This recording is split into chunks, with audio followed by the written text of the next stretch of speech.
Hi friends, स्वागत आहे तुमचं माझ्या आजच्या छोट्याशा ब्लॉगमध्ये. तर आज मी करत आहे आमरस. आज आहे चतुर्थी, तर म्हटलं बाप्पाला नैवेद्य दाखवायला गोड काहीतरी हवं, म्हणून म्हटलं चला आमरसा करूयात. आंबे आहेत आपल्याकडे, तर मी आंबे छान धुवून घेतले, व्यवस्थित त्याला कापून घेतले.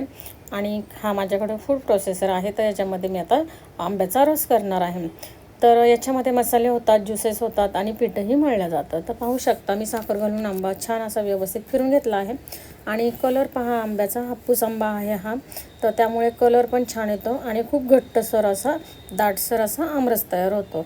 तर दूध घालून मी पुन्हा एकदा फिरून घेतलेला आहे आणि छान असा आपला इथे आमरस आता तयार झालेला आहे. तर तो मी एका पातेल्यामध्ये आता ओतून घेत आहे. तर मी त्या पातेल्यात ओतलं, पण पातेलं छोटं पडलं, म्हणून मी अजून थोडंसं मोठं पातेलं घेतलं आणि त्याच्यामध्ये ट्रान्सफर केलं.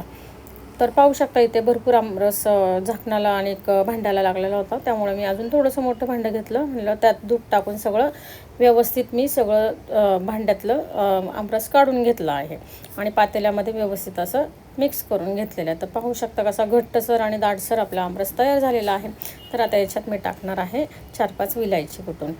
तर या विलायच्या मी घेतलेल्या आहेत, आता त्या मी खलबत्त्यामध्येच कुटून आमरसमध्ये घालत आहे. तर पाहू शकता एकदम साध्या आणि सोप्या पद्धतीचा आमरस.